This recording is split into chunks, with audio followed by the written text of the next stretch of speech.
do we got for notifications? A murder presidential debate live? How long? Oh my god. It's live right now. He talks about all this stuff, but he didn't do it. For 3.5 years, we're living in hell.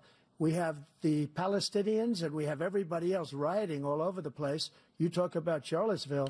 This is 100 times Charlottesville, 1,000 times. The whole country is exploding because of you, because they don't respect you, and they have to respect their president, and they don't respect you throughout the world. What we did was incredible. We rebuilt the military. We got the largest tax cut in history, the largest regulation cut in history. The reason he's got jobs is because I cut the regulations that gave jobs, but he's putting a lot of those regulations back on. All of the things that we've done, nobody's never seen anything like. Even from a medical standpoint, right to try, where we can try space-age materials instead of going to Asia or going to Europe and trying to get when you're terminally ill. Now you can go and you can get something. You sign a document. They've been trying to get it for 42 years. But you know what we did for the military was incredible. Choice for our soldiers, where our soldiers, instead of waiting for 3 months to see a doctor, can go out and get themselves fixed up and readied up and take care of themselves, and they're living. And that's why I had the highest approval rating in the history of the VA. So all of these things, we're in a failing nation, but it's not going to be failing anymore. We're going to make it great again.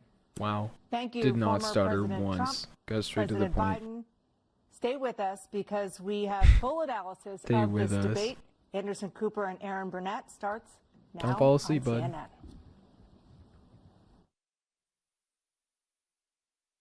Look at him. He's like.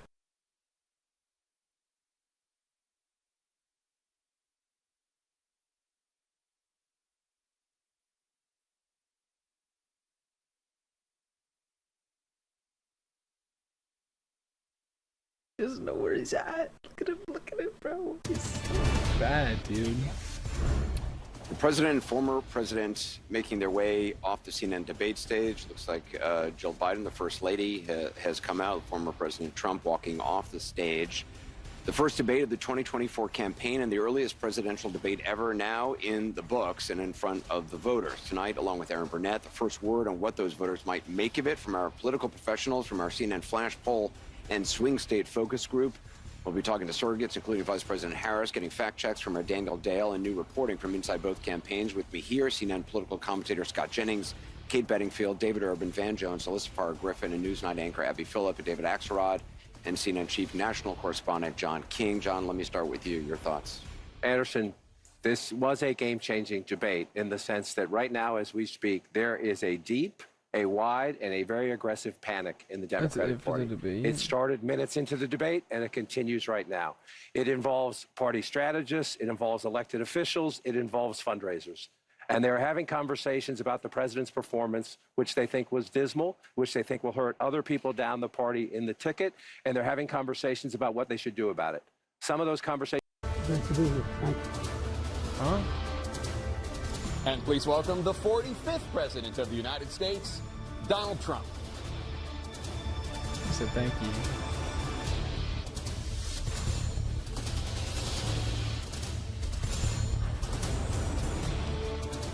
Gentlemen, thanks so much for being here. Let's begin the debate, and let's start with the issue that voters consistently say is their top concern, inflation. The economy. Yep. President Biden, inflation has slowed, but prices remain high. Since you took office, the price of essentials has increased. For example, a basket of groceries that cost $100 then now costs more than $120. And typical home prices have jumped more than 30%. What do you say to voters who feel they are worse off under your presidency than they were under President Trump? We got to take a look at what I was left when I became president, what Mr. Trump left me.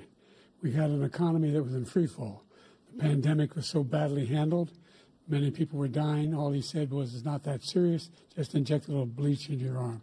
You'll be all right. The economy collapsed. There were no jobs. Unemployment rate rose to 15%. It was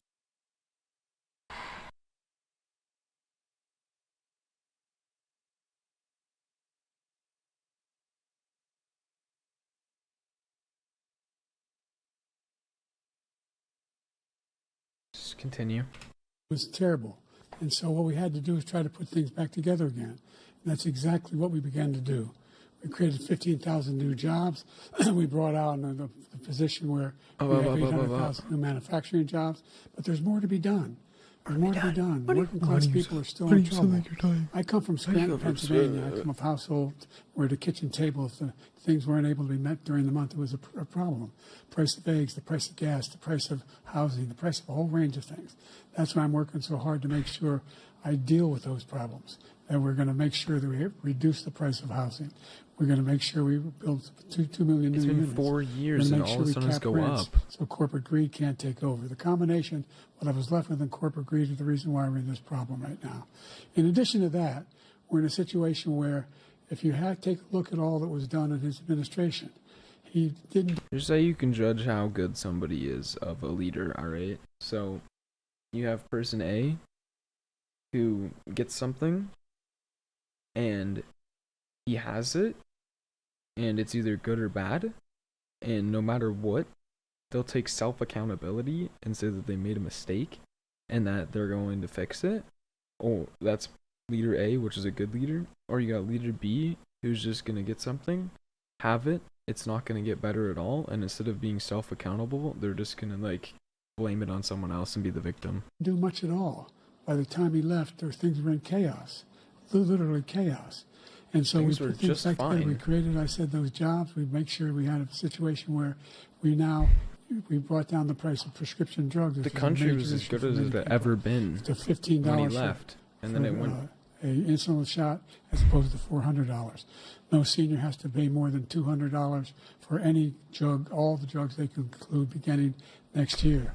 And the situation is and we're going to make that available to everybody. I think the future of the country is the seniors. So we're working to bring down the price around the kitchen table, and that's what we're going to get done. Thank you. President Trump? We have the greatest economy in the history of our country. Bingo. We have never done so well. Yep. Everybody was amazed by it. Other countries were copying us. We got hit with COVID, and when we did, we spent the money necessary so we wouldn't end up in a Great Depression, the likes of which we had in 1929. By the time we finished, so we did a great job. We got a lot of credit for the economy, a lot of credit for the military, and no wars, and so many other things. Everything was rocking good. But the thing we never got the credit for, and we should have, is getting us out of that COVID mess. He created mandates that was a disaster for our country. But other than that, we had given them back a country where the stock market actually was higher than pre-COVID, and nobody thought that was even possible. The only jobs he created are for illegal immigrants and bounce-back jobs, the bounce-back from the COVID. He has not done a good job. He's done a poor job, and inflation's killing our country. It is absolutely killing us. Thank you. President Biden? Didn't stutter once. Well, it's the greatest economy in the world. He's the only one who thinks that, I think. I don't know anybody else who thinks he had the greatest economy in the world. And, you know... Joe Biden, are you... Dude, I'm gonna get, like, canceled for having my own opinion, but I think this dude is genuinely, like, dumb. Like, I got told he was reading off a screen, but with this argument, statistically, it was the greatest economy in the history of the United States based off the statistics, not off of opinions. But Biden's like, oh, in my opinion, and I think in other people's opinion, it wasn't. Your opinion's invalid. By the statistics, it literally was. So the fact of the matter is that we found ourselves in a situation where his economy, he rewarded the wealthy. He had the largest tax cut in American history, $2 trillion. He raised a deficit larger than any president has in any one term. He's the only president other than Herbert Hoover who's lost more jobs than he had when he began, since Herbert Hoover. I'm pretty sure Trump held the world record for the most people to get jobs ever since his presidency. And rewarding the wealthy is good because you gotta reward people that work for it. You can't reward people that, like, you can financially support the unwealthy people, but the people that work hard to be wealthy should be rewarded because they're putting in that work. The idea that he did something that was significant, and the military. You know, when he was president, they were still killing people in Afghanistan. He didn't do anything about that. When he was president, we were still finding ourselves in a position where you had a notion that we were this safe country. The truth is, I'm the only president this century that doesn't have any, this decade, that doesn't have any troops dying anywhere in the world. Okay, I'm not educated on this, but last time I checked, there's like 4 wars going on, and the U.S. is backing it up, which is basically you're losing things. Like he did. President Trump, I want to follow up if I can. Am I allowed to respond to him? Well, I'm going to ask you a follow-up. You can do whatever you want with the minute that we give you. I want to follow up. You want to impose a 10% tariff on all goods coming into the U.S. How will you ensure that that doesn't drive prices even higher? It's not going to drive them higher. It's just going to cost countries that have been ripping us off for years, like China and many others, in all fairness to China. It's going to just force them to pay us a lot of money, reduce our deficit tremendously, and give us a lot of power for other things. But he made a statement. The only thing he was right about is I gave you the largest tax cut in history. I also gave you the largest regulation cut in history. That's why we had all the jobs. And the jobs went down, and then they bounced back, and he's taking credit for bounce-back jobs. You can't do that. He also said he inherited 9% inflation. Now, he inherited almost no inflation, and it stayed that way for 14 months. And then it blew up under his leadership because they spent money like a bunch of people that didn't know what they were doing, and they don't know what they were doing. It was the worst, probably the worst bunch of money on a bunch of garbage. History. There's never been. And as far as Afghanistan is concerned, I was getting out of Afghanistan, but we were getting out with dignity, with strength, with power. He got out. It was the most embarrassing day in the history of our country's life. President Trump, over the last 8 years, under both of your administrations, the national debt soared to record highs. And according to a new nonpartisan analysis, President Trump, your administration approved $8.4 trillion in new debt, while so far, President Biden, you've approved $4.3 trillion in new debt. So, former President Trump, many of the tax cuts that you signed into law are set to expire next year. You want to extend them and go even further, you say. With the U.S. facing trillion-dollar deficits and record debt, why should top earners and corporations pay even less in taxes than they do now? Because the tax cuts spurred the greatest economy that we've ever seen just prior to COVID. And even after COVID, it was so strong that we were able to get through COVID much better than just about any other country. But we spurred that tax spurred. Now, when we cut the taxes, as an example, the corporate tax was cut down to 21% from 39%, plus beyond that. We took in more revenue with much less tax, and companies were bringing back trillions of dollars back into our country. The country was going like never before, and we were ready to start paying down debt. We were ready to start using the liquid gold right under our feet, the oil and gas right under our feet. We were going to have something that nobody else has had. We got hit with COVID. We did a lot to fix it. I gave him an unbelievable situation with all of the therapeutics and all of the things that we came up with.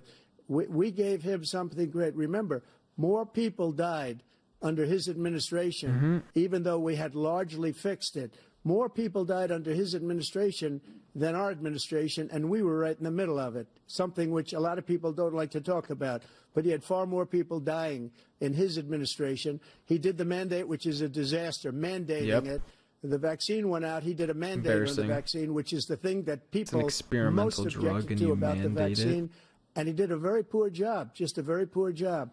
And I will tell you, not only poor there, but throughout the entire world, we're no longer respected as a country. They don't respect our leadership. They don't respect the United States anymore. We're like a third world nation between weaponization of his election, trying to go after his political opponent. All of the things he's done, we've become like a third world nation, and it's a shame. The damage he's done to our country. And I'd love to ask him, and will, why he allowed millions of people to come in here from prisons, jails, and mental institutions to come into our country and destroy our country. President Trump, we will get to immigration later in this block. President Biden, I want to give you an opportunity to respond to this question about the national debt. He's lost. He doesn't know what's happening. He had the largest national debt of any president in a 4-year period, number one. Number already two, stated that. That $2 trillion tax cut benefited the very wealthy. What I'm going to do is fix the tax system. For example, we have 1,000 trillionaires in America. I mean, billionaires in America. This is brutally embarrassing. This guy does not. This guy. And what's happening? They're in a situation where they, in fact, pay 8.2% in taxes. If they just paid 24%. You can't tax the wealthy. There's tax loopholes. 25%, either one of those numbers. They'd raise $500 million, billion dollars, I should say, in a 10-year period. You think so? 500 billion? I'm not even going to do the math. I just know it's wrong. We'd be able to wipe out his debt. We'd be able to help make sure that all... The debt was $4.5 trillion, and you think $500 billion in 10 years is going to get rid of $4.5 trillion? I don't think that's going to work. Those things we need to do: child care, elder care, making sure that we continue to strengthen our healthcare system, making sure that we're able to make every single solitary person eligible for what I've been able to do. Stop falling asleep. With the COVID. Excuse me, with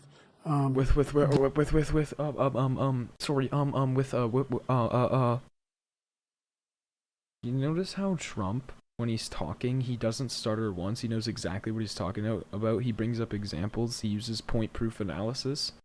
But then when Biden's talking, he's like, sorry, let me think, like... Dealing with everything we have to do with... what is he talking about? Look. If we finally beat Medicare... Thank you, President Biden. President Trump?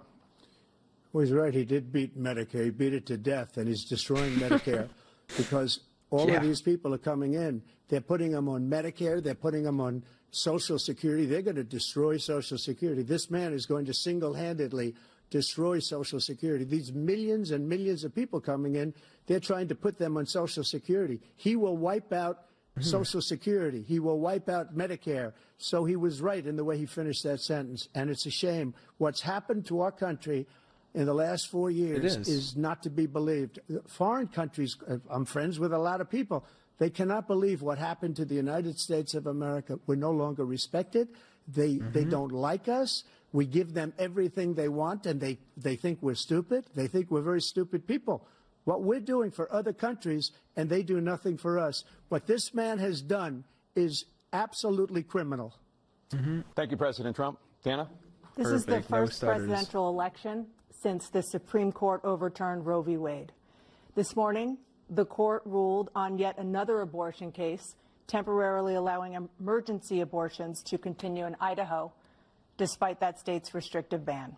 Former President Trump, you take credit for the decision to overturn Roe v. Wade, which returned the issue of abortion to the states. Correct. However, the federal government still plays a role in whether or not women have access to abortion pills.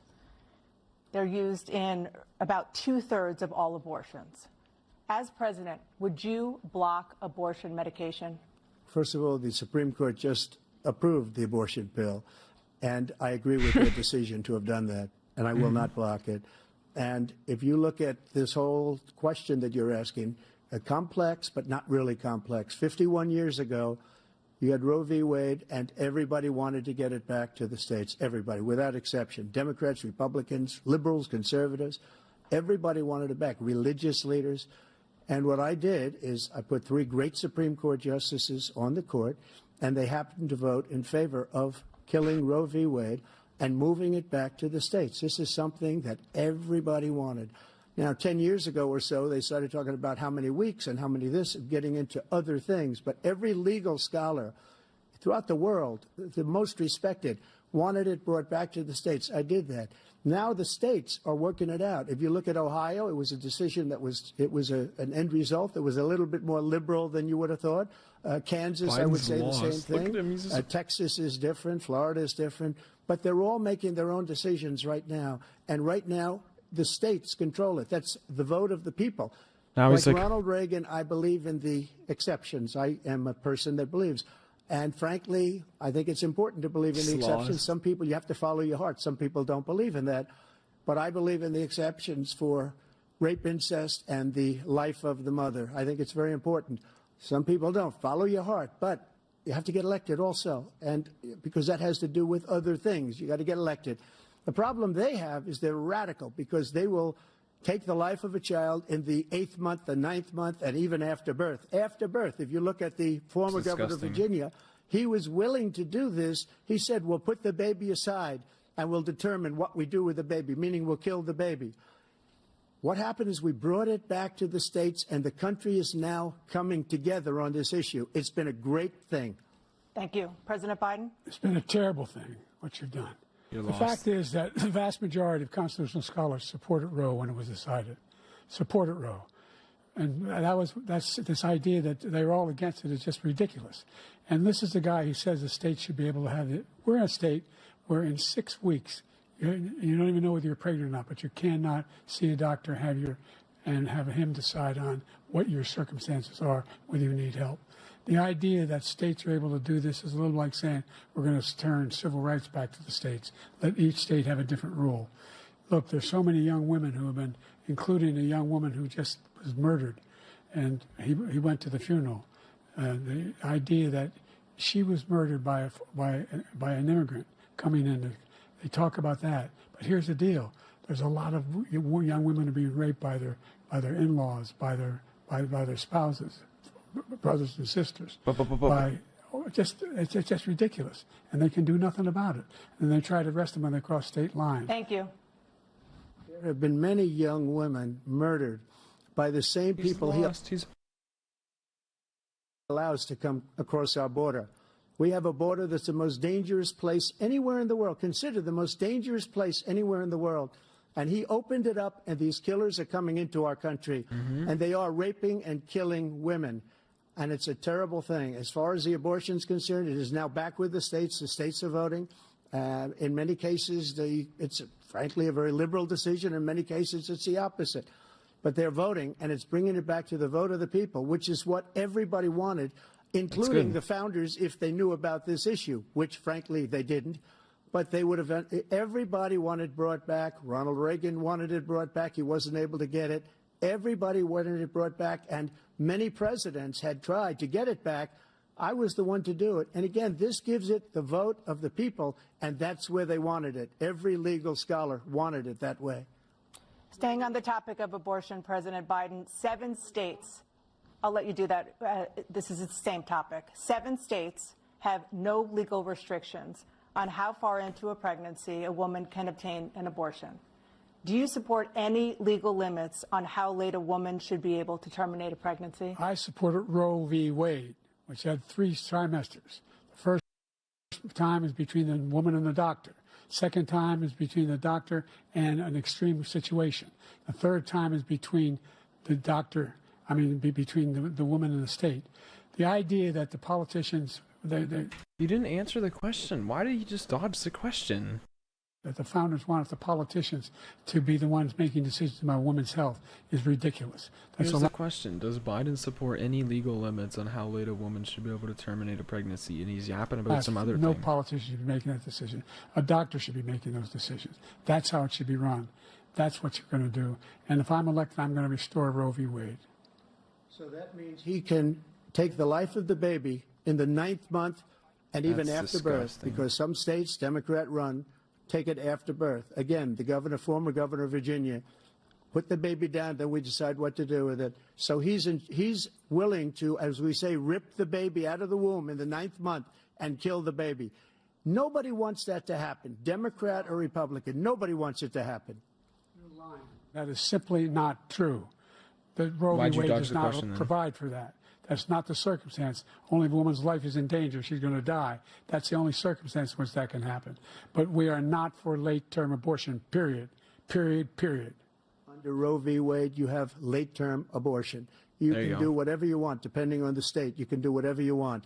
We don't think that's a good thing. We think it's a radical thing. We think the Democrats are the radicals, not the Republicans. For 51 years, that was the law. 51 years, constitutional scholarship said it was the right way to go. 51 years, and it was taken away because this guy put very conservative members on the Supreme Court. He takes credit for taking it away. What's he going to do? What's he going to do, in fact, if the MAGA Republicans, he gets elected, and the MAGA Republicans control the Congress, and they pass a universal ban on abortion, period, across the board at 6 weeks or 7 or 8 or 10 weeks, something very, very conservative. Is he going to sign that bill? I'll veto it. He'll sign it. Thank you. Let's turn now to the issue of immigration and border security. President Biden... Are you kidding me right now? Look at this. He goes to answer. Thank you. Let's turn now to the issue of immigration and border security. President Biden, a record number of migrants have illegally crossed the southern border on your watch. Overwhelming border states and overburdening cities such as New York and Chicago, and in some cases causing real safety and security concerns. Given that, why should voters trust you to solve this crisis?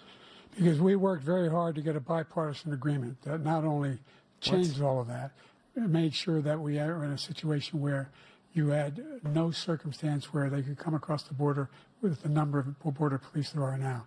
We significantly increased the number of asylum officers. Significantly. Dude. By the way, the Border Patrol endorsed my position. In addition to that, we found ourselves in a situation where when he was president, he was separating babies from their mothers, putting them in cages, making sure the families were separated. That's not the right way to go. What I've done since I've changed the law.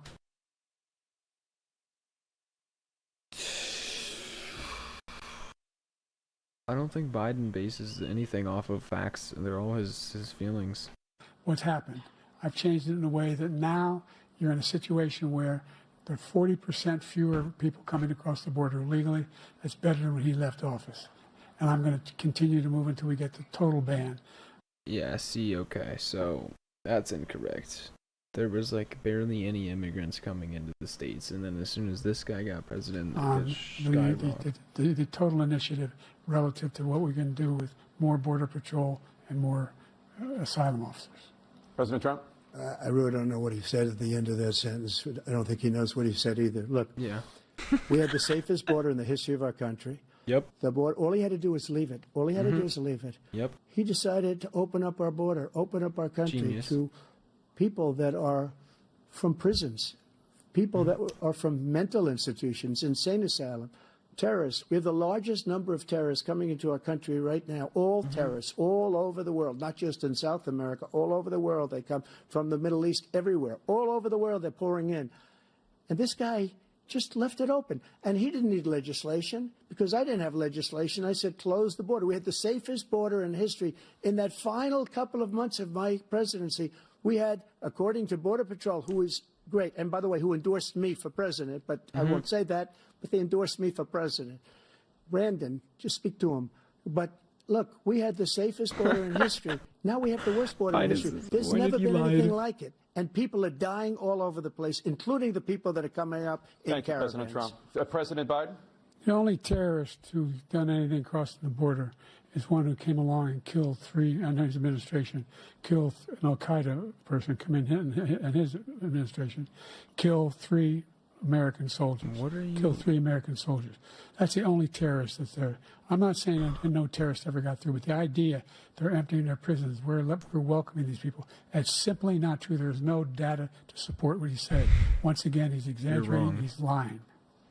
President Trump, staying on the topic of immigration, you've said that you're going to carry out, quote, the largest domestic deportation operation in American history, unquote. Does that mean that you will deport every undocumented immigrant in America, including those who have jobs, including those whose spouses are citizens, and including those who have lived here for decades? And if so, how will you do it? I don't know what he's about to say, but in my opinion, if you came illegally, you should be sent back, and then you can have a chance to just come back, but then legally. Just 1 second. He said we killed 3 people. The people we killed are al-Baghdadi and Soleimani, the 2 greatest terrorists, biggest terrorists anywhere in the world, and it had a huge impact on everything, not just border, on everything. He's the one that killed people with the bad water, including hundreds of thousands of people dying. And also, Biden is so lost, yo. Look at him. He's like,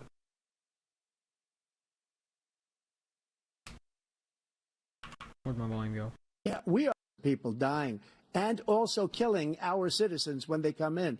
We are living right now in a rat's nest. They're killing our people in New York, in California, in every state in the union because we don't have borders anymore. Every state is now a border.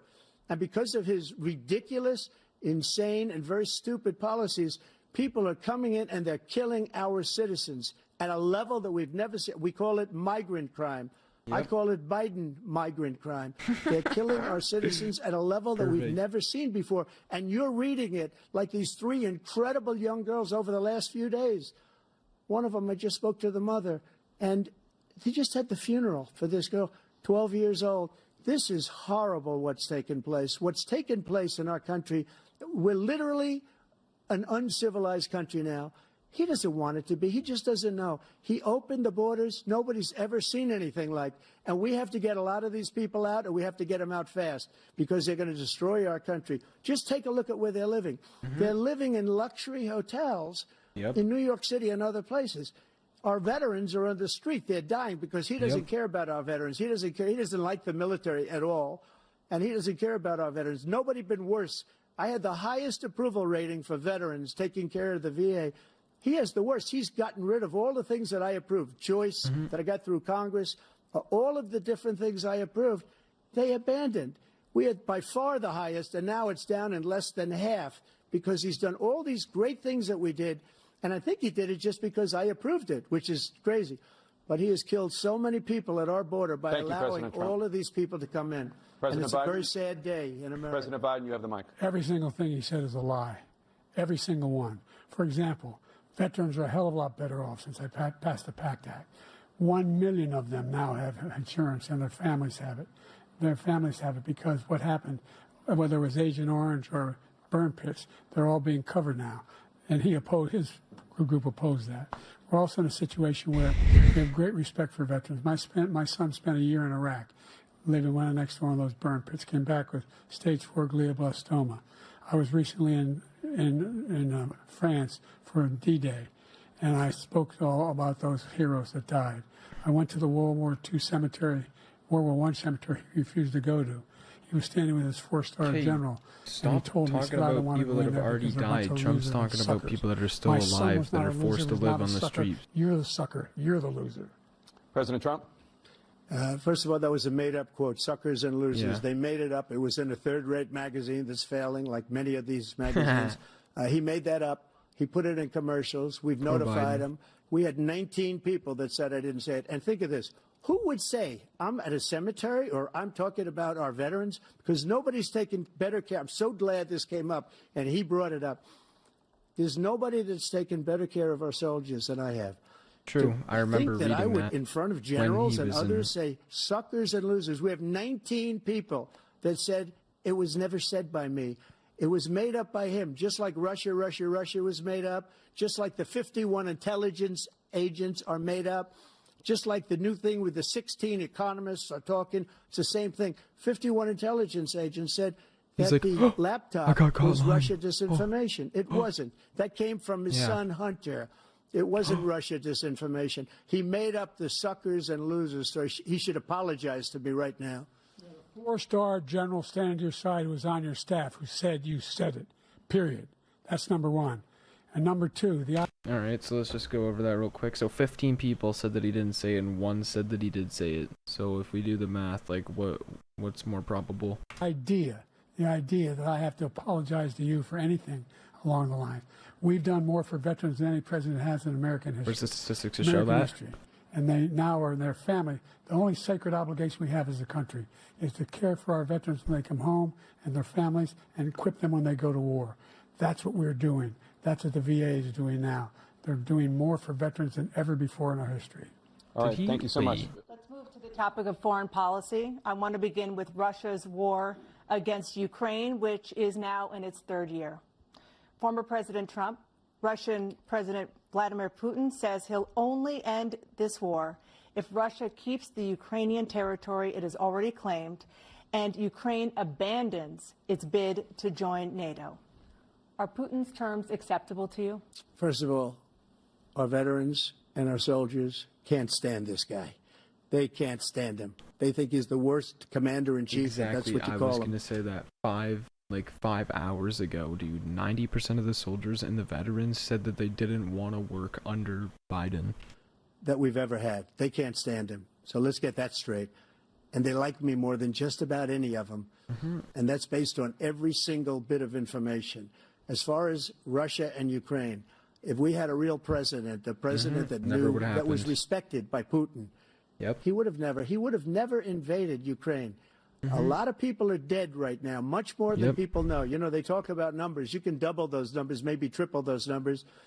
He did nothing to stop it. In fact, I think he encouraged Russia from going in. Yeah, he did. I'll tell you what happened. He was so bad with Afghanistan. It was such a horrible embarrassment, most embarrassing moment in the history of our country, that when Putin watched that and he saw the incompetence, that he should have fired those generals, like I fired the one that you mentioned, and so he's got no love lost, but he should have fired those generals. No general got fired for the most embarrassing moment in the history of our country, Afghanistan, where we left billions of dollars of equipment behind. We lost 13 beautiful soldiers, and 38 soldiers were obliterated. And by the way, we left people behind, too. We left American citizens behind. When Putin saw that, he said, you know what? I think we're going to go in and maybe take this was his dream. I talked to him about it, his dream. The difference is he never would have invaded Ukraine. Never. Just like Israel would have never been invaded in a million years by Hamas. You know why? Because Iran was broke with me. I wouldn't let anybody do business with them. They ran out of money. They were broke. They had no money for Hamas. They had no money for anything. No money for terror. That's why you had no terror at all during my administration. This place, the whole world is blowing up under him. President Biden? I've never heard so much malarkey in my whole life. Look, the fact that... What are you talking about? He just named like 10 facts. He's like, Ukraine and Russia are going at a war. And Joe Biden's like, oh, I've never heard so much BS in my life. There is that. We're in a situation where, let's take the last point first. Iran attacked American troops, caused brain damage for a number of these troops, and he did nothing about it. Recently, not when he was president. They attacked. He said they're just having headaches. That's all it is. He didn't do a thing when the attack took place, number one. Number two, we got over 100,000 Americans and others out of Afghanistan during that airlift. Number three, we found ourselves in a situation where, if you take a look at what Trump did in Ukraine, this guy told Trump, do whatever you want, and do whatever you want. And that's exactly what Trump did to Putin, encourage him, do whatever you want. And he went in. And listen to what he said when he went in. He was going to take Kyiv in 5 days, remember? Because it's part of the old Soviet Union. That's what he wanted to reestablish, Kyiv. And he, in fact, didn't do it at all. He wasn't able to get it done. And they've lost thousands and thousands of troops, 500,000 troops. President Trump, I never said that. For 1 minute, I just want to go back to my original question, which is, are Putin's terms acceptable to you? Keeping the territory in Ukraine? No, they're not acceptable. But look, this is a war that never should have started. If we had a leader in this war, he led everybody along. He's given $200 billion now or more to Ukraine. He's given $200 billion. That's a lot of money. I don't think there's ever been anything like it. Every time that Zelensky comes to this country, he walks away with $60 billion. He's the greatest salesman ever. And I'm not knocking him. I'm not knocking anything. I'm only saying the money that we're spending on this war, and we shouldn't be spending, it should have never happened. I will have that war settled between Putin and Zelensky as president-elect before I take office on January 20th. I'll have that war settled. People being killed so needlessly, so stupidly, and I will get it settled, and I'll get it settled fast before I take office. President Biden, you have a minute. The fact is that Putin is a war criminal. He's killed thousands and thousands of people. He still is. And he has made one thing clear. He wants to reestablish what was part of the Soviet Empire, not just a piece. He wants all of Ukraine. That's what he wants. And then do you think he'll stop there? Do you think he'll stop when he'll stop for Trump? If he takes Ukraine? What do you think happens to Poland? What do you think of Belarus? What do you think? Dude, Biden's genuinely dumb. He's listing all the things that are gonna happen under him. But if Trump wins, all these things aren't gonna happen. Happens to those NATO countries. And so if you want a war, you ought to find out what he's going to do, because if in fact he does what he says and walks away, and by the way, all that money we give Ukraine are from weapons we make here in the United States. We give them the weapons, not the money at this point. And our NATO allies have produced as much funding for Ukraine as we have. That's why we're strong. Thank you. Moving on to the Middle East. In October, Hamas attacked Israel, killing more than 1,000 people and taking hundreds of hostages. Among those held and thought to still be alive are 5 Americans. Israel's response has killed thousands of Palestinians and created a humanitarian crisis in Gaza. President Biden, you've put forward a proposal to resolve this conflict, but so far Hamas has not released the remaining hostages, and Israel is continuing its military. Yeah, all these issues are happening because they're not scared of America. America's just like the big baby, and their other countries are like, oh, let's take advantage of this because they're loser. They sound like Biden right now. Too much listening to him. Their leader is a loser. Because it doesn't matter. He's saying that he's gonna do all these things, and he can do them, and they're just gonna be like, oh, whatever. He's a loser anyway. But with Trump, he'll be like, whoa. Maybe we shouldn't do this because we're gonna get blown off the map. Military offensive in Gaza. So what additional leverage will you use to get Hamas and Israel to end the war? You have 2 minutes.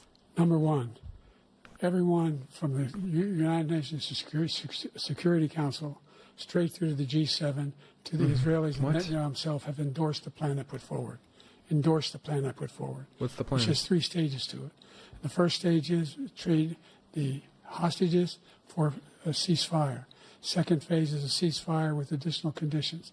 The third phase is the end of the war. The only one who wants the war to continue is Hamas, number one. They're the only ones standing out. We're still pushing hard to get them to accept. In the meantime, what's happened? In Israel, we're finding that the only thing I've denied Israel was 2,000-pound bombs. They don't work very well in populated areas. They kill a lot of innocent people. We're providing Israel with all the weapons they need and when they need them. And by the way, I'm the guy that organized the world against Iran when they had a full-blown intercontinental ballistic missile attack on Israel. No one was hurt. One Israeli was accidentally killed, and it stopped. We saved Israel. We are the biggest producer of support for Israel of anyone in the world. And so there are 2 different things. Hamas cannot be allowed to be continued. We continue to send our experts and our intelligence people as to how they can get Hamas like we did bin Laden. You don't have to do it. And by the way, they've been greatly weakened, Hamas, greatly weakened, and they should be. They should be eliminated. But you've got to be careful for using certain weapons among population centers. Just going back to Ukraine for 1 second. We have an ocean separating us. The European nations together have spent $100 billion. I think, like, what? When Biden's talking, Trump's like, okay, and then as soon as Trump starts talking and Biden's listening, it's, I think he might be dumb, or maybe like more slow than that, or less than us. Why doesn't he call them and say, you got to put up your money like I did with NATO? I got them to put up hundreds of billions of dollars. The Secretary General of NATO said Trump did the most incredible job I've ever seen. They wouldn't have any. They were going out of business. We were spending almost 100% of the money was paid by us. He looks like lost. He didn't do that. He's getting all. You got to ask these people to put up the money. We're over $100 billion more spent, and it has a bigger impact on them because of location, because we have an ocean in between. You got to ask them. As far as Israel and Hamas, Israel's the one that wants to go. He said the only one that wants to keep going is Hamas. Actually, Israel is the one, and you should let him go and let him finish the job. He doesn't want to do it. He's become like a Palestinian, but they don't like him because he's a very bad Palestinian. He's a weak one. President Biden, you have a minute. I've never heard so much foolishness. This.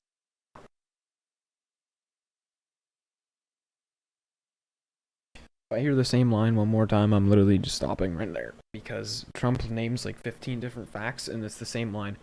I've never heard so much baloney in my life. This didn't happen, this didn't happen. He's lying. Like, what?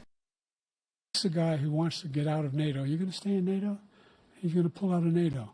The idea that we have, our strength lies in our alliances as well. It may be a big ocean, but we're ever able to avoid a war in Europe, a major war in Europe? What happens if, in fact, you have Putin continue to go into NATO? We have an Article 5 agreement. Attack on one is attack on all. You want to start the nuclear war he keeps talking about, go ahead. Let Putin go in and control Ukraine and then move on to Poland and other places. See what happens then. He has no idea what the hell he's talking about. And by the way, I got 50 other nations around the world to support Ukraine, including Japan and South Korea, because they understand that this kind of dislocation has a serious threat to the whole world peace. No major war in Europe has ever been able to be contained just to Europe. President Trump, just to follow up, Would you support the creation of an independent Palestinian state in order to achieve peace in the region? I'd have to see, but before we do that, the problem we have is that we spend all the money.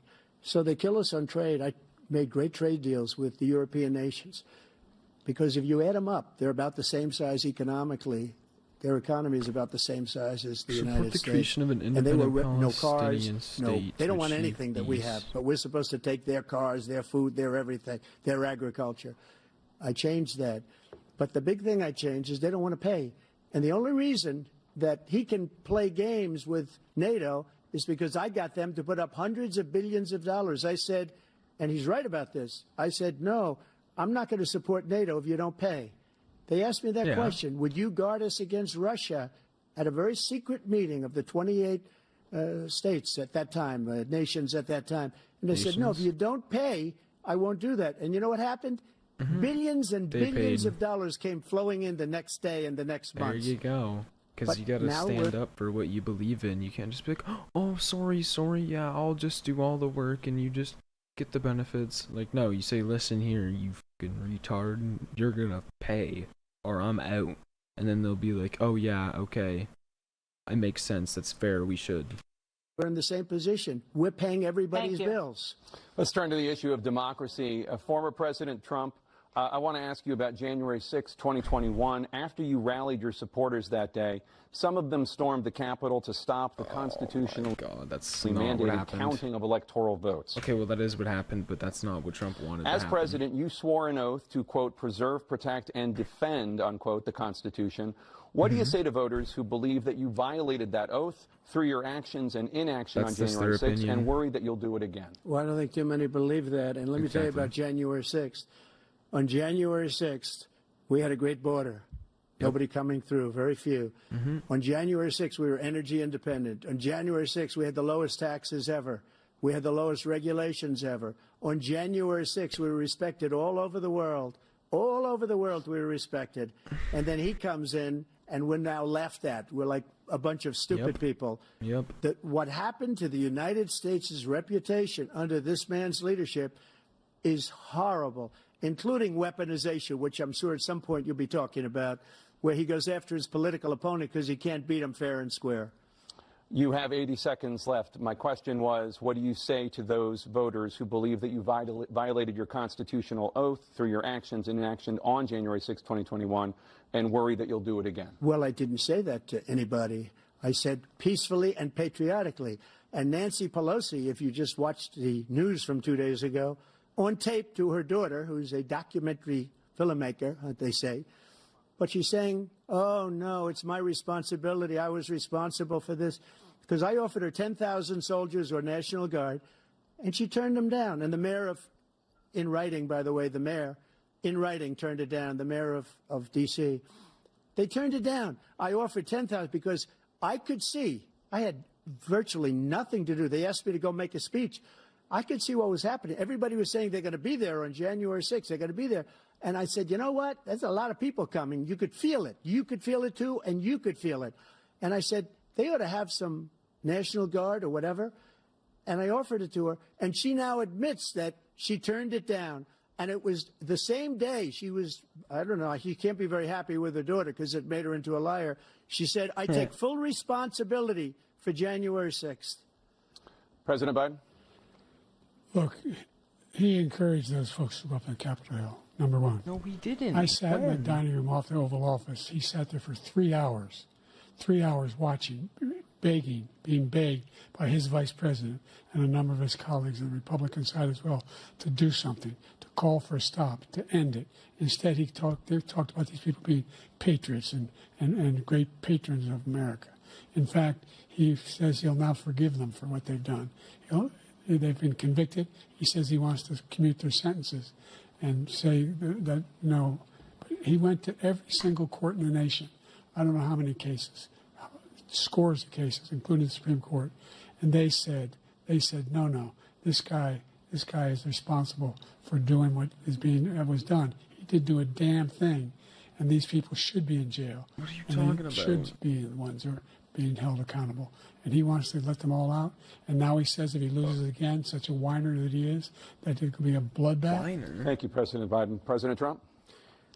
What they've done to some people that are so innocent, you ought to be ashamed of yourself. What you have done, how you've destroyed the lives of so many people. Yep. When they ripped down Portland, when they ripped down many other cities. You go to Minnesota, Minneapolis, what they've done there with the fires all over the city. If I didn't bring in the National Guard, that city would have been destroyed. When you look at all of they took over big chunks of Seattle. I was all set to bring in the National Guard. They heard that, they saw them coming, and they left immediately. What he said about this whole subject is so off. Peacefully patriotic. One other thing, the Unselect Committee, which is basically two horrible Republicans that are all gone now out of office, and Democrats, all Democrats, they destroyed and deleted all of the information they found because they found out we were right. We were right. And they deleted and destroyed all of the information. They should go to jail for that. If a Republican did that, they'd go to jail. Thank you, President Trump. President Biden, I want to give you a minute. The only person on this stage is a convicted felon is the man I'm looking at right now. What? And the fact of the matter is, what he's telling you is simply not true. The fact is that there was no effort on his part to stop what was going on up in Capitol Hill. And all those people, every one of those who were convicted, turned over desks, turned them over statues. The idea that those people are patriots? Come on. When I asked him the first two debates we had, the debates we had first time around, I said, will you denounce the Proud Boys? He said, no, I'll tell them to stand by. The idea he's refusing, will you denounce these guys? Will you denounce the people we're talking about now? Will you denounce the people who attacked that Capitol? What are you going to do? I'm going to give you a minute, President Trump, for a follow-up question I have. After a jury convicted you of 34 felonies last month, you said if reelected, you would, quote, have every right to go after, unquote, your political opponents. You just talked about members of the Select Committee on January 6th going to jail. Your main political opponent is standing on stage with you tonight. Can you clarify exactly what it means about you feeling you have every right to go after your political opponents? Well, I said my retribution is going to be success. We're going to make this country successful again, because right now it's a failing nation. My retribution is going to be success. But when he talks about a convicted felon, his son is a convicted felon at a very high level. His son is convicted, going to be convicted probably numerous other times. Should have been convicted before, but his Justice Department let the statute of limitations lapse on the most important things. But he could be a convicted felon as soon as he gets out of office. Joe could be a convicted felon with all of the things that he's done. He's done horrible things. All of the death caused at the border, telling the Ukrainian people that we're going to want $1 billion or you change the prosecutor. Otherwise, you're not getting $1 billion. If I ever said that, that's quid pro quo. That we're not going to do anything. We're not going to give you $1 billion unless you change your prosecutor having to do with the son. This man is a criminal. This man, you're lucky. You're lucky. I did nothing wrong. We'd have a system that was rigged and disgusting. I did nothing wrong. Thank you, President Trump. President Biden, you have said, I'm coming right to you, sir. You want to respond? Go ahead. I'll give you a minute to respond. The idea that I did anything wrong relative to what you're talking about is outrageous. It's simply a lie, number one. Every single time this dude's only comeback is, you're lying. In my opinion, you're lying. Trump's like, here's my point. Here's the proof to my point. Here's how the proof proves my point. And then Joe Biden's like, you have to be lying, in my opinion. Two, the idea that you have a right to seek retribution against any American just because you're president is wrong. It's simply wrong. No president's ever spoken like that before. No president in our history has spoken like that before.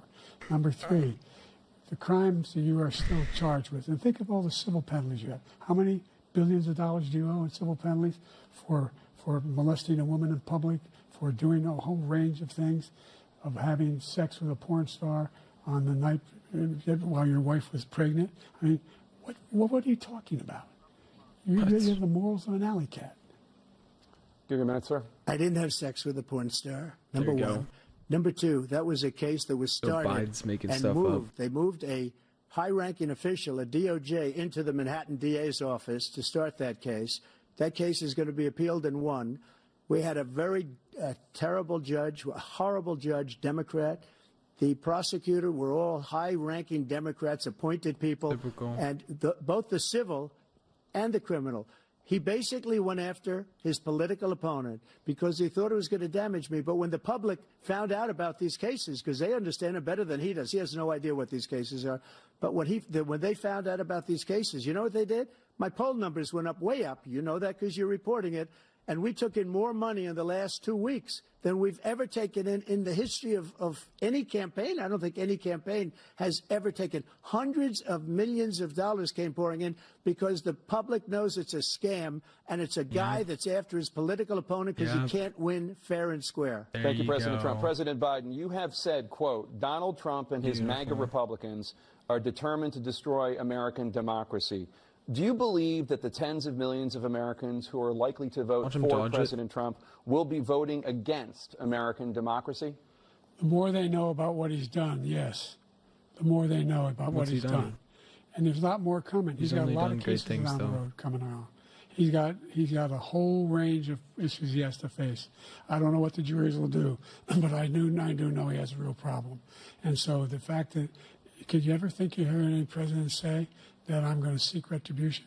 Do you ever hear any president say that I thought Hitler had some good ideas? What got me involved to run in the first place after my son had died, I decided in Iraq, because of Iraq, I said I wasn't going to run again until I saw what happened in Charlottesville, Virginia.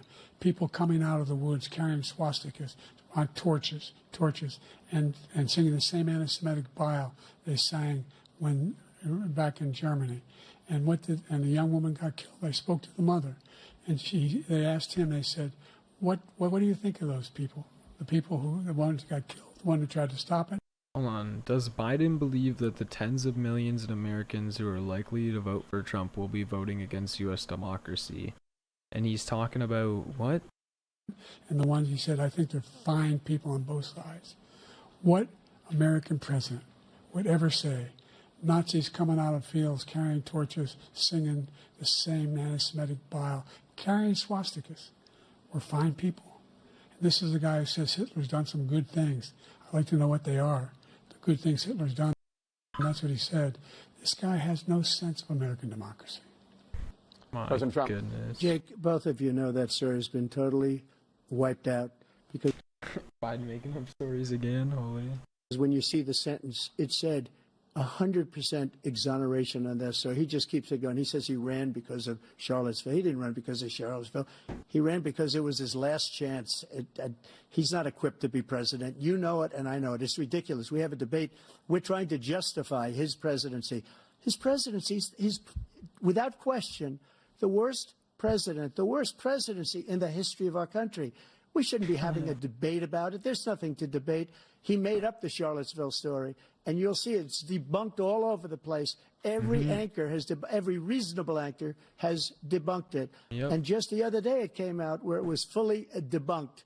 It's a nonsense story. He knows that, and he didn't run because of Charlottesville. He used that as an excuse to run. President Biden. And debunked. It happened. All you have to do is listen to what was said at the time. And the idea that somehow that's the only reason I ran. I ran because I was worried a guy like this guy could get elected. If he thought they were good people coming out of that forest, carrying those woods, carrying those torches, then he didn't deserve to be president. Didn't deserve to be president at all. And the idea that he's talking about all this being fabricated, we saw with our own eyes. We saw what happened on January 6th. We saw the people breaking through the windows. We saw people occupying his own vice president. Look, there's a reason why 40 of his 44 top cabinet officers refused to endorse him this time. His vice president hasn't endorsed him this time. So why? Why? They know him well. They serve with him. Why are they not endorsing him? Thank you, President Biden. We're going to be right back with more from the CNN presidential debate.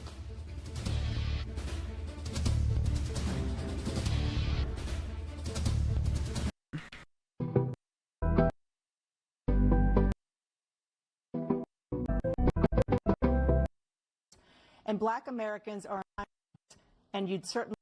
Welcome back to the CNN presidential debate live from Georgia.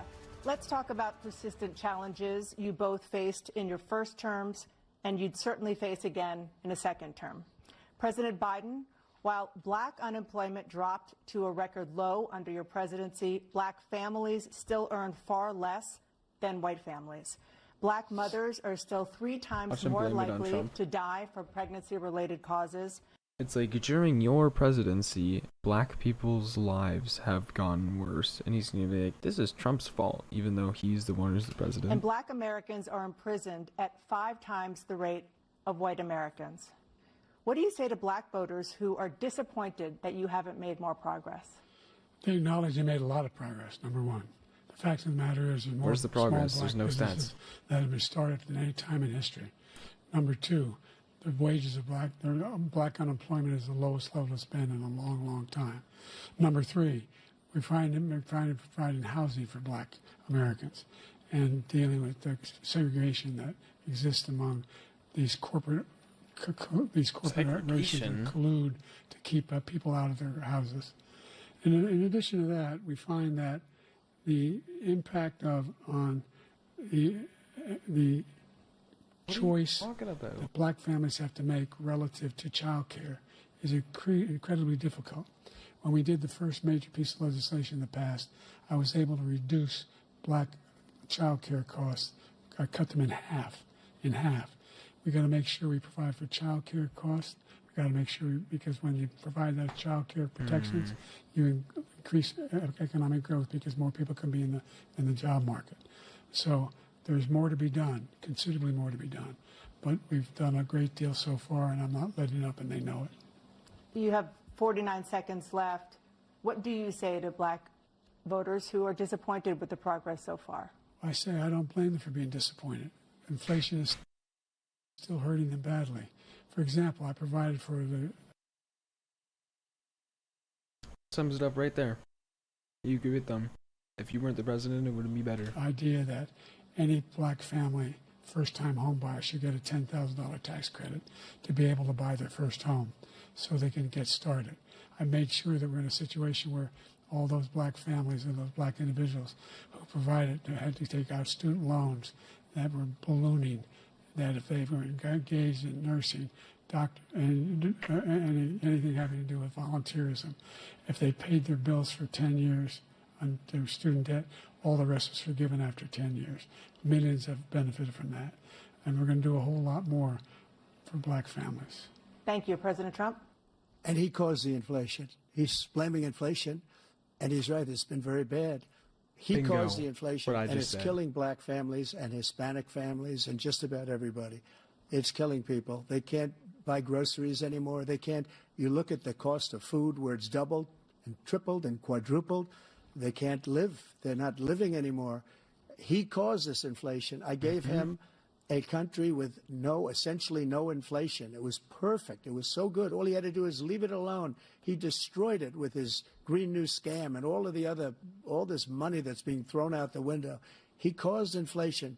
As sure as you're sitting there, the fact is that his big kill on the black people is the millions of people that he's allowed to come in through the border. They're taking black jobs now, and it could be 18, it could be 19, and even 20 million people. They're taking black jobs, and they're taking Hispanic jobs, and you haven't seen it yet, but you're going to see something that's going to be the worst in our history. Thank you. President Biden?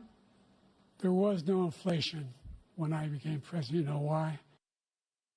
Because Trump had it that way, because he was the president and there was no inflation. So that means when you first became president, it was Trump's country basically still, so there was no inflation. Let's hear your reason. The economy was flat on its back.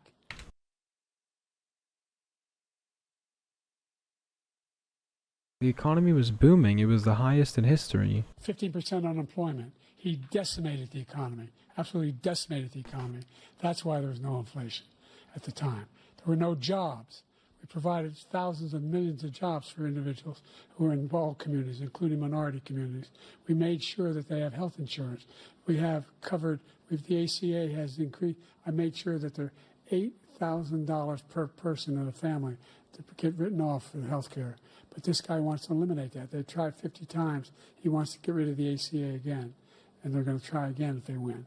We find ourselves in a position where the idea that we're not doing any, we put more police on the street than any administration has. He wants to cut the cops. We're providing for equity and making sure people have a shot to make it. There's a lot going on, But in inflation, he caused it by his tremendous malfeasance in the way he handled the pandemic. Thank you. Another persistent challenge is the climate crisis. 2023 was the hottest year in recorded history, and communities across the country are confronting the devastating effects of extreme heat, intensifying wildfires, stronger hurricanes, and rising sea levels. Former President Trump, you've vowed to end your opponent's climate initiatives, but will you take any action as president to slow the climate crisis? Well, let me just go back to what he said about the police. Perfect. How close the police are to him. Almost every police officer hates him. Look at it. Look at his little stupid face. He looks like. Okay. Yes, I knew this like a long time ago, like 2 years ago. All the police hate Biden. Literally, basically all the American officers and like top of the ranks people say that they don't want to. It's embarrassing to work for somebody like, because they're owned and paid by the government, and they hate who runs the government. In the nation, from every state, is supporting Donald J. Trump. Yep. Almost every police group. Yep. And what he's done to the black population is horrible, including the fact that for 10 years he called them super predators. We can't, in the 1990s, we can't forget that. Super predators was his name, and he called it to them for 10, and they've taken great offense at it, and now they see it happening. But when they see what I did for criminal justice reform and for the historically black colleges and universities, where I funded them and got them all funded, and the opportunity zones with Tim, as you know, Tim Scott was incredible. He did a great job. Falling asleep great there, senator bud? from South Carolina. He came to me with the idea. It was a great idea. Oh, it's one of the he most woke up. successessful economic development acts Almost ever picking in his the nose. country. They turned the camera Opportunity off. zones. And the biggest beneficiary are blacks. And that's why we have the best numbers with them in maybe ever. They're saying ever. I read this morning where ever, the best numbers.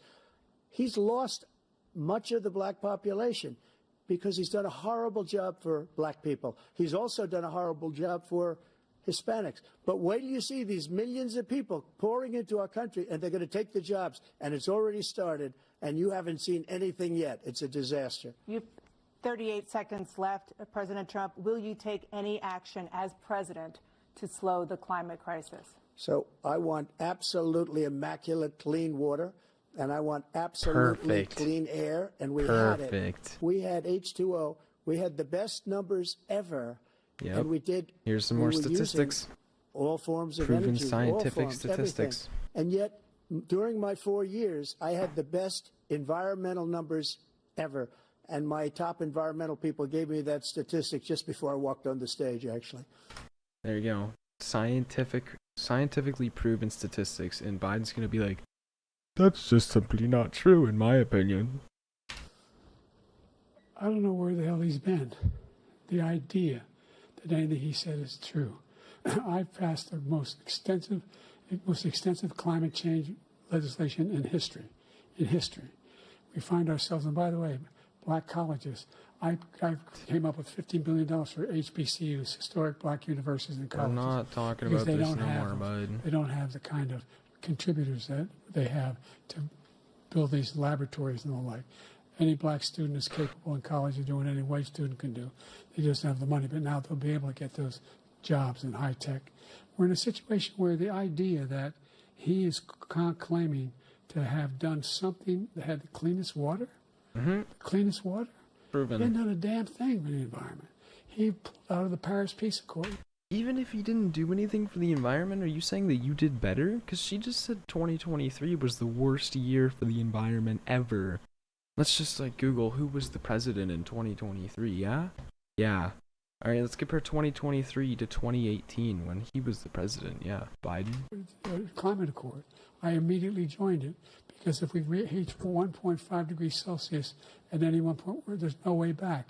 The only existential threat to humanity is climate change. And he didn't do a damn thing about it. He wants to undo all that I've done. The Paris Accord was going to cost us $1 trillion, and China nothing, and Russia nothing, and India nothing. It was a ripoff of the United States. Yep. And I ended it because I didn't want to waste that money because they treat us horribly. We were the only ones. It was costing us money. Nobody else was paying into it. And it was a disaster. But everything that he said just now, I'll give you an example. I heard him say before insulin. I'm the one that got the insulin down for the seniors. I took care of the seniors. What he's doing is destroying all of our medical programs because the migrants coming in, they want everybody. And look, I have the biggest heart on the stage. I guarantee you that.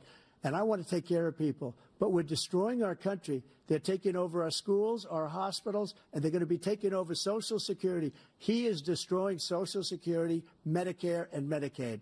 Mm-hmm. The idea is that we, in fact, we were the only ones of consequence who were not members of the Paris Accord. How can we do anything if we're not able to? The United States can't get its pollution under control. One of the largest polluters in the world, number one. We're making significant progress. By 2035, we will have cut pollution in half. We have made significant progress, and we're continuing to make progress. We set up a climate corps for thousands of young people will learn how to deal with climate, just like the Peace Corps. And we're moving in directions that are going to significantly change the elements of cause of pollution. But the idea that he claims that he has the biggest heart up here and he's really concerned about pollution and about climate, I've not seen any indication of that. And by the way, with regard to prescription drugs, one company agreed that they would reduce the price to $35, which I was calling for, one, voluntarily. I made sure every company in the world, every pharmaceutical company, cannot have to pay. Thank you. And by the way. So every day, millions of. And by the way. Amber's lost. Americans struggle just to make ends meet. For many older Americans, Social Security provides a critical lifeline. President Biden, if nothing is done to Social Security, seniors will see their benefits cut in just over 10 years. Will you name tonight one specific step that you're willing to take to keep Social Security solvent? Yes, make the very wealthy begin to pay their fair share. Right now, everybody making under $170,000 pays 6% of their income, of their paycheck, every single time they get a paycheck from the time the first one they get when they're 18 years old. The idea that they're going to, I've been proposing that everybody, the millionaires pay 1%. So no one I would not raise the cost of Social Security for anybody under $400,000 after that. Why does that low-key make sense to me now, though? Because if you're making $1 million a year, chances are it's taking you $500,000 or more to be able to make that. So if they charged you 6%, like because like think about it, right? What's 6% of 60,000? 10,000? Or I don't know, dude. Whatever. I think so. So if you're making $60,000 a year, like base income at an average job, you don't have to pay anything. So you're giving $10,000 in taxes. But then if you make $1 million a year, and it costs you $500,000 to make that $1 million, and then they charge you 6% tax on that $1 million that you made, that means you're $100,000 in debt. So you shouldn't have to pay as much taxes. Or am I a complete idiot and they're talking about tax you after you get everything paid off and like $1 million in pure profit? Again, and to make the wealthy begin to pay their fair share by increasing from 1% beyond to be able to guarantee the program for life. So you still have 82 seconds left. Are there any other measures that you think that would be able to help keep Social Security solvent, or is that one enough? Well, no, that one enough will keep it solvent. But the biggest thing will do if we defeat this man, because he wants to get rid of Social Security. He thinks there's plenty to cut in Social Security. He's wanting to cut Social Security and Medicare, both times. And and if you look at the program put forward by the House Republican caucus that I believe supports, is in fact want to cut it as well. The idea that we don't need to protect our seniors is ridiculous. Whoever said that? And by the way, the American public has greater health care coverage today than ever before. And on the ACA, as I said, we're in a circumstance where 400,000 people, 40 million people would not have insurance because they have a pre-existing condition. Only thing that allows them to have that insurance is the fact that they, in fact, are part of the ACA. And by the way, the other thing is, we're in a situation where we talk about education for black communities. I've raised the amount of money for Pell Grants by another $8,000. So anybody making under $70,000 a year is going to be able to get $15,000 toward their tuition. He just doesn't know what he's talking about. Thank you, President Biden. President Trump. So I've dealt with politicians all my life. I've been on this side of the equation for the last 8 years. I've never seen anybody lie like this guy. He lies. I've never seen it. He can look you in the face. About so many other things, too. And we mentioned the laptop. Honestly. We mentioned Russia, Ukraine. Everything he does is a lie. It's misinformation and disinformation. Yep. The losers and suckers story that he made up is a total lie on the military. It's a disgrace. But Social Security, he's destroying it because millions of people are pouring into our country. He won't take self-accountability because he's a weak leader. They're putting him onto Medicare, Medicaid. They're putting him in our hospitals. They're taking the place of our citizens. What they're doing to the VA, to our veterans, is unbelievable. Our veterans are living in the street, and these people are living in luxury hotels. He doesn't know what he's doing, and it's really coming back. I've never seen such anger in our country before. President Biden?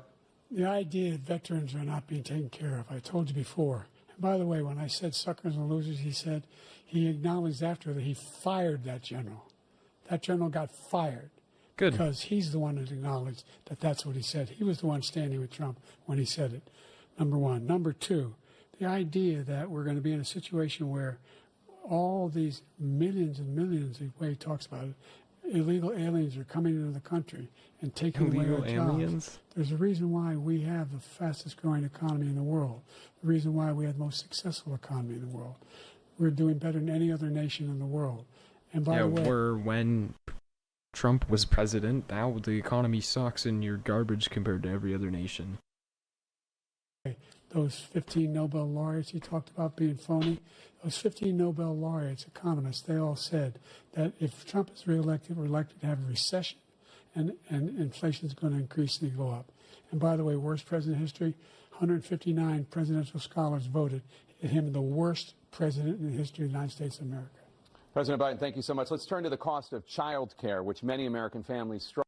That was opinionated. 159 people said in their opinion that he was the worst president. But if you look at the statistics, he was probably the best. Struggle to afford. President Trump, both you and President Biden have tried to address this issue. But the average cost of child care in this country has risen to more than $11,000 a year per child. For many families, the cost of child care for 2 children is more than their rent. In your second term, what would you do to make child care more affordable? Just to go back, the general got fired because he was no good. And if he said that, that's why he made it up. But we have 19 people that said I didn't say it, and they're very highly respected, much more so than him. The other thing is, he doesn't fire people. He never fired people. I've never seen him fire anybody. I did fire a lot. I fired Comey because he was no good. I fired a lot of the top people at the FBI, drained the swamp. They were no good. Not easy to fire people. You'd pay a price for it, but they were no good. I inherited these people. I didn't put him there. I didn't put Comey there. He was no good. I fired him. This guy hasn't fired anybody. He never fires. He should have fired every military man that was involved with that the Afghanistan horror show, the most embarrassing moment in the history of our country. He didn't fire. Did you fire anybody? Did you fire anybody that's on the border that's allowed us to have the worst border in the history of the world? Did anybody get fired for allowing 18 million people, many from prisons, many from mental institutions? Did you fire anybody that allowed our country to be destroyed? Joe, our country is being destroyed as you and I sit up here and waste a lot of time on this debate. This shouldn't be a debate. He is the worst president. He just said about me because I said it. But look, he's the worst president in the history of our country. He's destroyed our country. Now all of a sudden he's trying to get a little tough on the border. He came out with a nothing deal, and it reduced it a little bit, like this much. It's insignificant. He wants open borders. He wants our country to either be destroyed or he wants to pick up those people as voters. And I don't think we just can't let it happen. If he wins this election, our country doesn't have a chance, not even a chance, of coming out of this rut. We probably won't have a country left anymore. That's how bad it is. He is the worst in history by far. Thank you, President Trump. President Biden? We're the most admired country in the world. We're the United States. You were. If you're really the most admired in the world, do you think all these horrible things would be going on in the world? States of America. There's nothing beyond our capacity. We have the finest military in the history of the world. The finest in the history of the world. No one thinks we're weak. No one wants to screw around with us. Nobody. Number one. And why are people screwing around with you, huh? Number two, the idea that we're talking about worst presidents. I wasn't joking. Look it up or go online. 159 or 58, don't hold me the exact number, presidential historians, they've had meetings and they voted who's the worst president in American history, one through best to worst. They said he was the worst in all of American history. I think it's a possibility maybe they got paid to say that. That's a fact. That's not conjecture. He can argue they're wrong, but that's what they voted. The idea that he is doing anything to deal with child care, he did virtually nothing to child care. We should significantly increase the child care tax credit. We should significantly increase the availability of women and men or single parents to be able to go back to work. And we should encourage businesses to have. Thank you, President Biden. President Trump, the question was about what would you do to make child care more affordable, if you want to take your minute. Just so you understand, we have polling, we have other things that they rate him the worst because what he's done is so bad. And they rate me, I'll show you, I will show you, and they rate me one of the best, okay? And if I'm given another 4 years, I will be the best. I think I'll be the best. Nobody's ever created an economy like us. Nobody ever cut taxes like us. He's the only one I know. He wants to raise your taxes by 4 times. He wants to raise everybody's taxes by 4 times. He wants the Trump tax cuts to expire. So everybody, including the two of you, are going to pay 4 to 5 times. Nobody ever heard of this before. All my life, I'd grow up and I'd see politicians talking about cutting taxes. When we cut taxes, as I said, we did more business. Apple and all these companies, they were bringing money back into our country. The worst president in history by far, and everybody knows it. President Biden? Look, the fact of the matter is that he's dead wrong about, he's increased the tariff, he will increase the taxes on middle-class people. I said I'd never raise a tax on anybody making less than $400,000. I didn't. But this tariff is 10% tariffs. Everything coming into the country, you know what the economists say? That's going to cost the average American $2,500 a year more because they're going to have to pay the difference in food and all the things that we're importing. Number two, he's in a situation where he talks about how he has not raised, he somehow helped the middle class. Middle class have been devastated by you. Now you want a new tax cut of $5 trillion over the next 10 years, which is going to... It's funny because when Trump was president, there actually was a middle class. Now it's only the poor and the rich. There's no middle class left anymore. Fundamentally bankrupt the country. You had the largest deficit of any president in American history, number one. Number two, you have not, in fact, made any contact, any progress with China. We are at the lowest trade deficit with China since 2010. Thank you, President Biden. You lost Thank you, President Biden. Let's discuss an epidemic impacting millions of Americans that both of you have made a top priority in your first term, the opioid crisis. And for both of you, the number of overdose deaths in this country has gone up. Under your term, it went up. Under your term, it has gone up. Former President Trump, despite the efforts that both of you have made, more than 100,000 Americans are dying from overdoses every year, primarily from fentanyl and other opioids. What will you do to help Americans right now in the throes of addiction who are struggling to get the treatment they need? To finish up, we now have the largest deficit in the history of our country under this guy. We have the largest deficit with China. He gets paid by China. He's a Manchurian candidate. He gets money from China. So I think he's afraid to deal with them or something.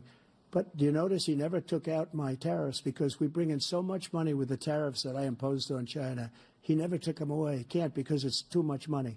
It's tremendous. And we saved our steel industries, and there was more to come, but he hasn't done that. But he hasn't cut the tariffs because he can't, because it's too much money. But he's got the largest deficit in the history of our country, and he's got the worst situation with China. China's going to own us if you keep allowing them to do what they're doing to us as a country. They are killing us as a country, Joe, and you can't let that happen. You're destroying our country. So, President Trump, you have 67 seconds left. The question was, what are you going to do to help Americans in the throes of addiction right now who are struggling to get the treatment they need? Jake, we were doing very well at addiction until the COVID came along. We had the 2.5, almost 3 years of like nobody's ever had before, any country, in every way. And then we had to get tough. And it was the drugs pouring across the border it started to increase. We got great equipment. We bought the certain dog that's the most incredible thing that you've ever seen, the way they can spot it. We did a lot, and we were getting very low numbers, very, very low numbers. Then he came along. The numbers, have you seen the numbers now? It's not only the 18 million people that I believe is even low, because the gotaways, they don't even talk about gotaways. He's lost. He doesn't even know what he's the like numbers thinking. Of the amount of drugs and human trafficking in women coming across our border, the worst thing I've ever seen, at numbers that nobody's ever seen under him because the border's so bad. But the number of drugs coming across our border now is the largest we've ever had by far. President Trump, thank you. President Biden? Fentanyl and the byproducts of fentanyl went down for a while. And I wanted to make sure we use the machinery that can detect fentanyl, these big machines that roll over everything that comes across the border. And it costs a lot of money. That was part of this deal we put together, this bipartisan deal. More fentanyl machines, more be able to detect drugs, more. Are you like, what's going on here? Look at him, look at him. So you got Trump mogging, right? And you got Joe Biden.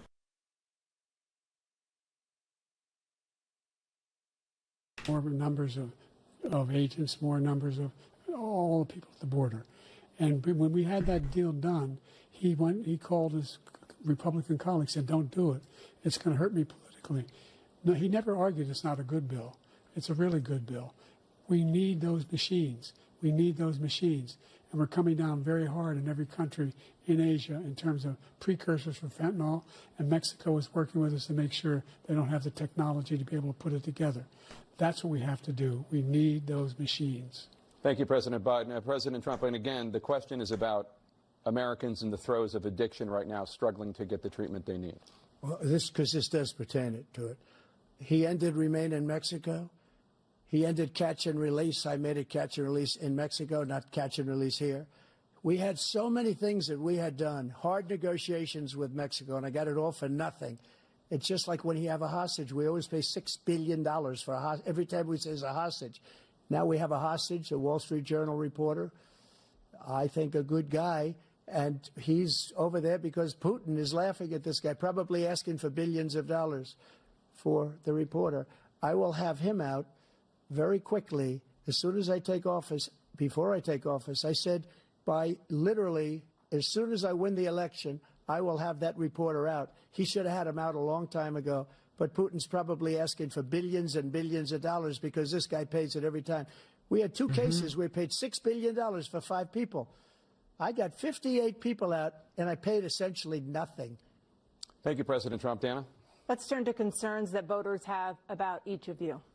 President Biden, you would be 86 at the end of your second term. How do you address concerns about your capability to handle the toughest job in the world well into your 80s?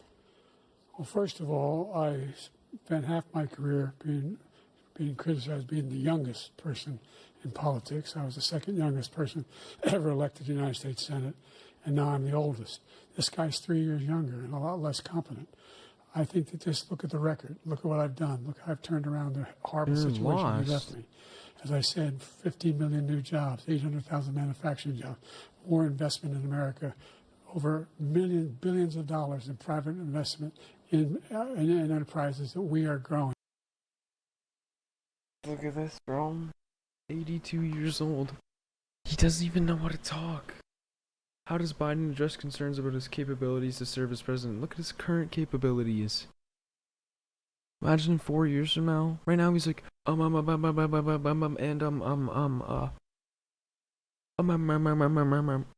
dude. By the way, we brought off a lot of people. Well, the whole idea of computer chips. By the way, we brought a whole lot of people off the idea of the computer chips. We invented 20% of the market. And we lost it because he was sending people to find the cheapest jobs overseas and to bring home a product. So I went to South Korea. I convinced Samsung to invest billions of dollars here in the United States. And guess what? Those fabs, they call them, to build these chips, those fabs pay over $100,000. You don't need a college degree for them.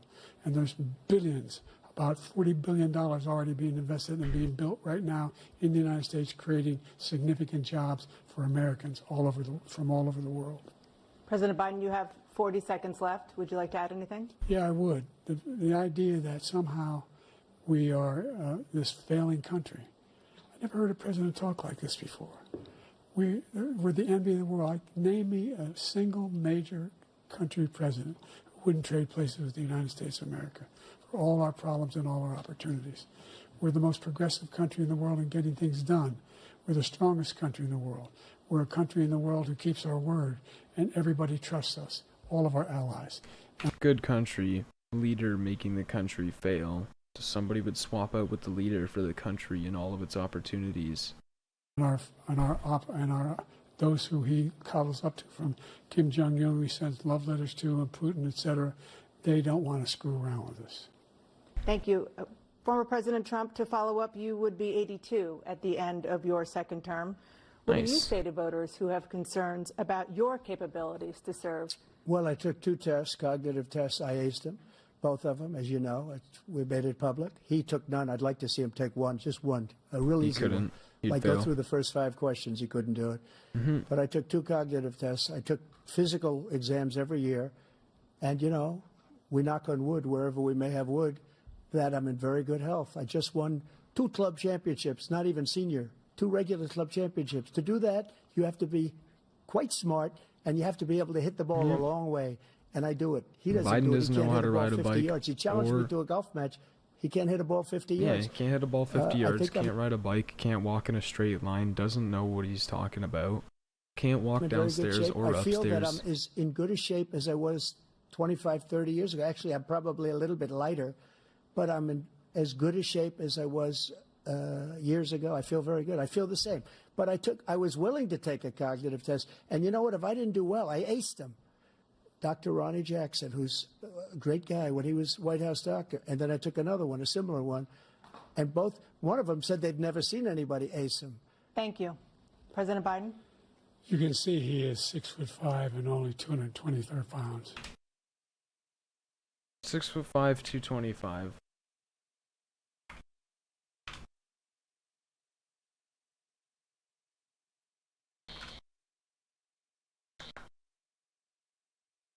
So he's 6'2".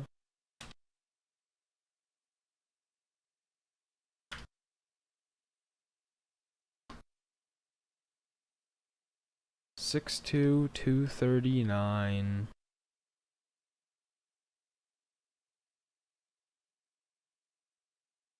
Six two, 239, and this guy says 6'5", 225. You're so lost. Or 235 pounds.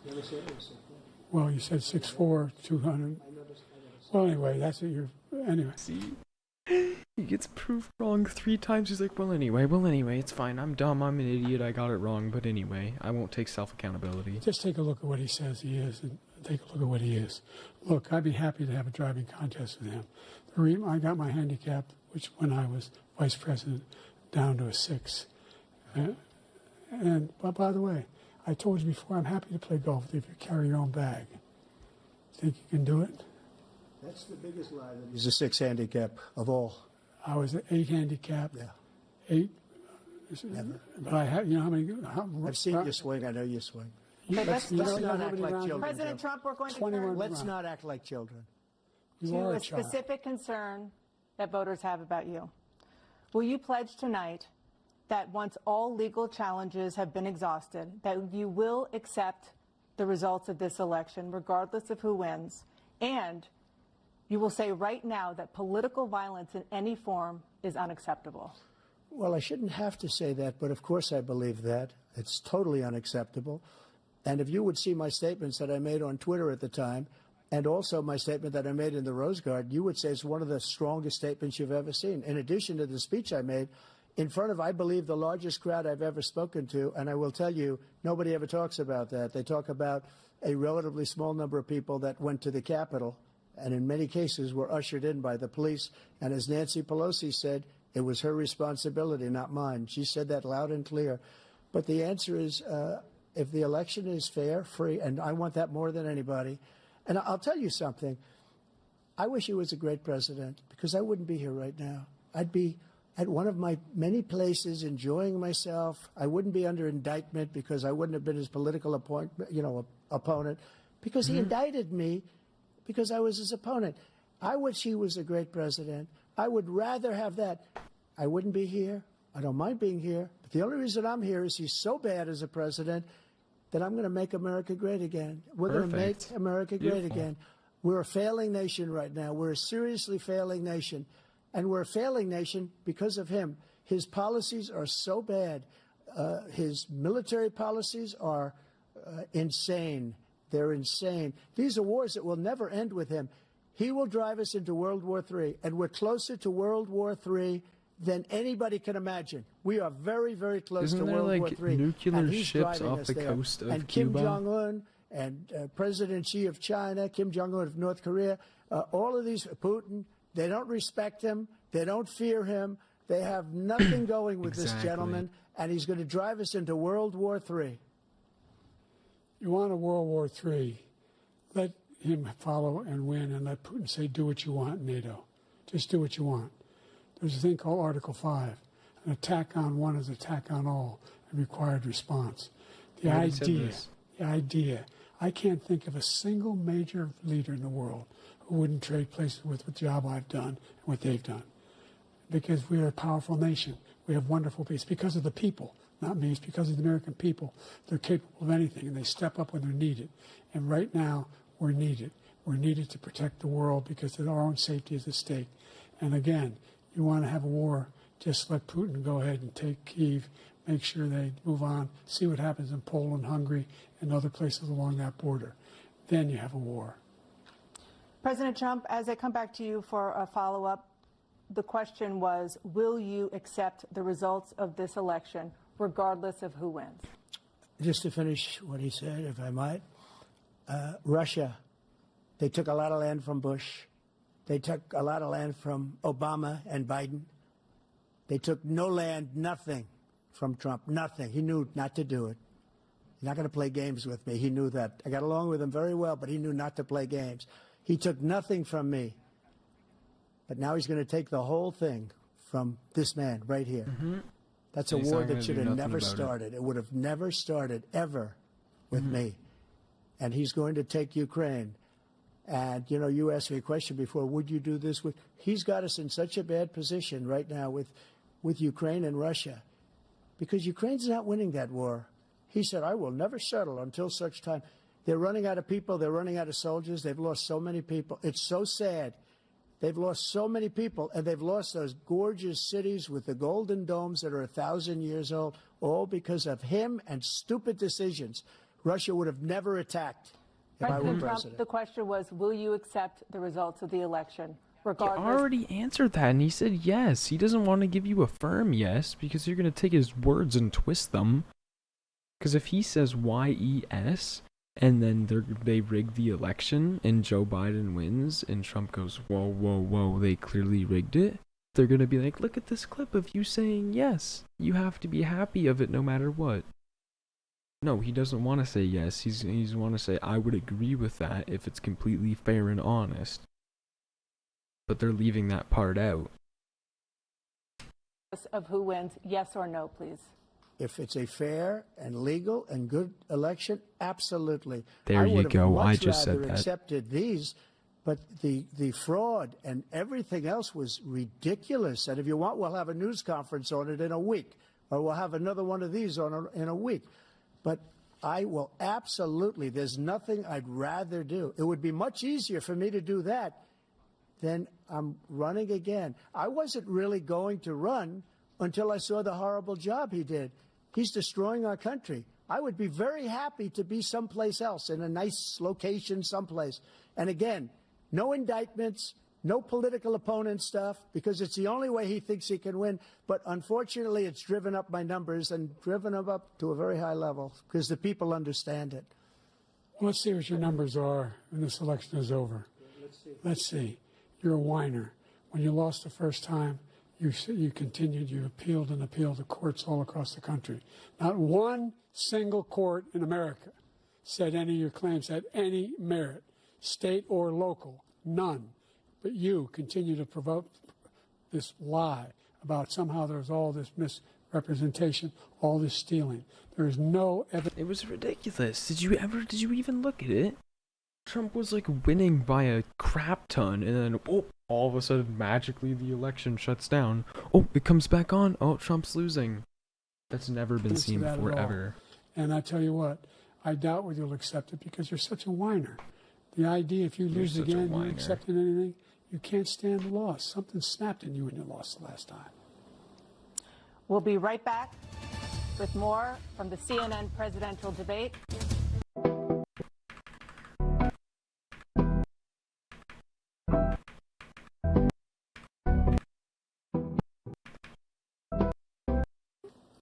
Candidates to deliver their closing statements as predetermined by a coin toss. We're going to begin with you, President Biden. You have 2 minutes. We've made significant progress from the debacle that was left by President Trump in his last term.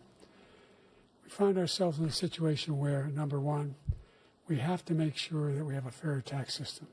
I ask anyone out there in the audience or anyone out watching this debate, do you think the tax system is fair?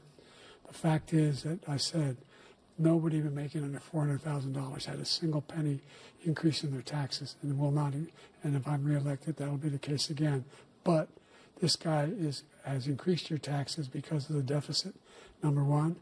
He's increased inflation because of the debacle he left after the way he handled the pandemic. And he finds himself in a... This is so ridiculous, bro. Joe Biden's saying that he's saying inflation is increased in 2025 because of what Trump did in 2020.